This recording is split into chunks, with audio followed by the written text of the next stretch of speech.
Back, everybody. Welcome to a brand new show. Hate to break it to you, my original plan has been moved.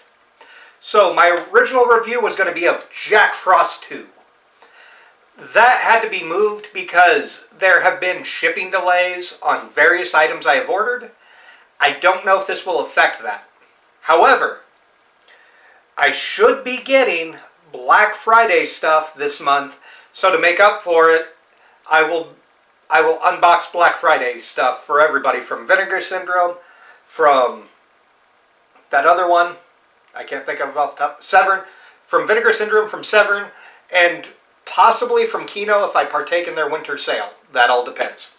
So what am I doing instead? I am doing a list. I have not done a list for quite a while.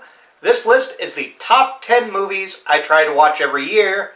They are in no particular order, just movies I watch every year. Number 10, Christmas Every Day.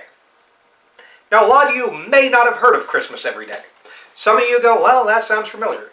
To let you know how old it is, it stars Robert Hayes from Airplane and Eric Von Detten. Yes, Eric Von Detten, who was a big teen star in the 90s and early 2000s, then just kind of dropped off. This movie he starred in. Basically, he has a bad day, he has a bad Christmas, and his sister wishes it was Christmas every day. So he then basically has to relive Christmas daily. It is based on a book, from what I understand, and it was kind of remade as Christmas Do-Over with Jay Moore and Daphne Zuniga from Spaceballs. But it's a good story. It has good heart. I always try to watch it every year. You can stream it on Freeform if you have that app or that channel. So, number 10, Christmas Every Day. Number 9, Jack Frost. Jack Frost. That's right. Jack Frost, the Killer Mutant Snowman movie with Shannon Elizabeth. Jack Frost is one I think I found out about it through the Boogeyman compilation DVD. I'm not sure if you guys remember that or not, but it was a DVD came out that showed various kills from Child's Play, Hellraiser, Leprechaun, and then Jack Frost. Now the kill it had in Jack Frost was from Jack Frost 2, I think. Maybe there was one from Jack Frost 1. I don't remember. But that's how I found out about it. Rented Jack Frost, thought it was one of the funnier horror comedies, and also one of the, I don't want to say dumbest, but it's a fun, dumb horror comedy. That, let's be clear, it's a guy in a snowman suit killing people very clearly. So, and the ending is very dumb. Don't think about it. The sequel is only dumber. Like, the ending is really dumb on the sequel. But this is a favorite of mine because they did what they could with it, and it's a lot of fun, and that beats everything out. Fun fact, the guy who did this is Michael Cooney.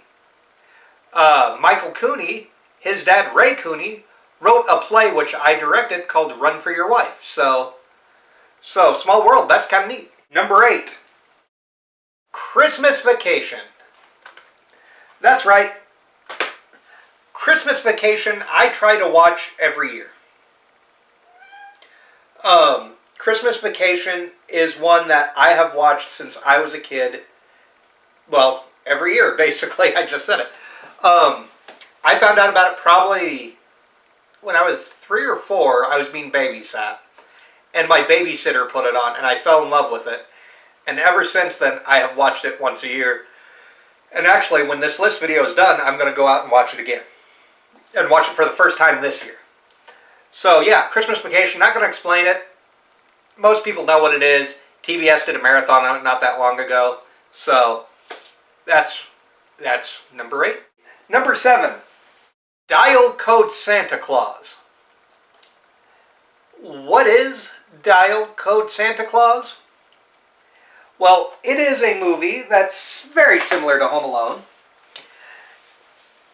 And basically, a kid uses kind of like a chat service for Santa, asks if he's real, if he's coming over, and Santa is basically a psychopath. So the kid has to defend against Psycho Santa. So it's very neat to see something like that.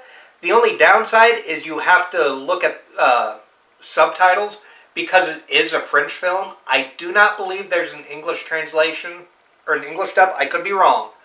But I'm the person who I like to see subtitled versions because the lip or the mouth movements match. So yeah, Dial Code Santa Claus Deadly Games. It's a lot of fun.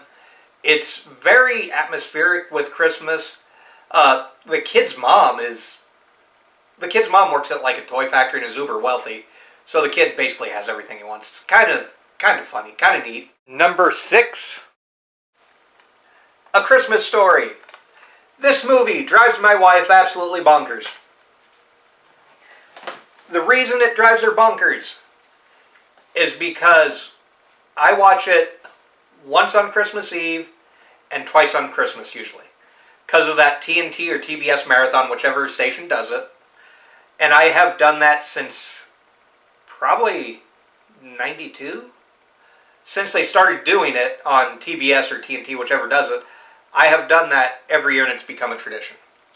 Not going to go into a Christmas story other than, surprising fact not everybody knows, Peter Billingsley, who plays Ralphie, went on to become a big-time producer, and he produced the first Iron Man, and I believe he was a producer on the Avengers as well. So, kind of neat. Number 5, Santa Claus is Coming to Town. I don't know why. This is one I watch every year, and I have since I was a very little kid. This one actually has like a little kind of book on it. This DVD does, see? And I don't know what did it. I can't really remember why I fell in love with this. I just remember that I like the claymation style, and this one spoke with me a lot more. Maybe it was the Burl Ives Snowman. I'm not sure. Or no, this isn't the Burl Ives Snowman. What am I talking about? This is the Postman. Yeah, this is the one with the Fred Astaire Postman. So, yeah, Fred Astaire is a Postman. I've always enjoyed this. I'm not a huge fan of all the claymation specials. There's a few exceptions. This one, though, really big fan of.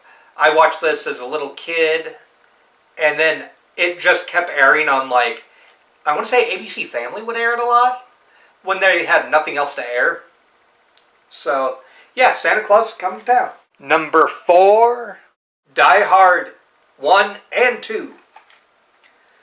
So, the first Die Hard takes place at Christmas. The second Die Hard takes place on Christmas Eve. Because Holly, in the second one, Holly's in a plane trying to get home. First one, they're having a Christmas party, and John McClane is going there to surprise his wife. So, that's all I can really say about it, other than it's become a Christmas staple, and I'm really glad it has. Number 3, How the Grinch Stole Christmas. The original cartoon. I'm not a huge fan of the live-action version. The cartoon is always what held my attention. Again, something they played on TBS in between things. The only thing that the live-action version did is it made Taylor Momsen a star, and Taylor Momsen is the lead singer of The Pretty Reckless, which is one of my favorite bands. But back to the cartoon. Cartoon, I think, is like 15, 20 minutes. And so it's always a lot of fun to go back and watch. It still holds up, surprisingly. And the heart in it and the animation is amazing. Number 2, A Muppet Christmas Carol. So, A Muppet Christmas Carol, I'm pretty sure I went to see it in theaters with my mom and dad when I was a little kid, and I absolutely loved it, and rewatched it a couple years ago, and it still holds up. It is also, from what I gather, one of the most faithful adaptations of Charles Dickens' novel. Michael Caine does a really good performance as Scrooge. Rizzo the Rat and the Great Gonzo are great narrators. And Marley and Marley being the dead, not Marley and Marley, the old two critics are the Marley brothers who died and haunt Scrooge, which I find hysterical. Number 1. Krampus. Krampus, I thought I had, but apparently I don't. And I do have the Naughty Cut pre-ordered, which is the version that puts in all the extra language and stuff like that. Krampus, I actually really, really liked. I think I rented it because the guy who directed it directed Trick or Treat, Michael Dougherty, and it was a very good movie, Trick or Treat was. So I wanted to see what his next film was, and it was Krampus. It has Adam Scott and a kid, and Adam Scott as the dad. And I don't know who plays the kid, but it's more of a black comedy than a straight up horror film. But it's one that I really, really enjoy. And I honestly watch every year just because it's dark and it is kind of funny. That's my list. Let me know in the comments if you have movies you rewatch every year on Christmas. I apologize if this seems slapped together because it was. But no, the one episode in January, it'll be a fun one. It'll be Jack Frost 2. That should be coming up. And again, as I said, unboxings for the rest of the month when I get them. Assuming they get here before the end of the month and before Christmas. So, happy holidays, everybody. Thank you for staying with me. If you want to support me on Patreon, I will have the link in the description below. $1 gets your name in the credits and access to snack videos where I try various snacks. So thank you for watching. Again, let me know your list in the comments. If you want to like it, go for it. If not, you don't have to. So thanks for watching. We'll talk with you later.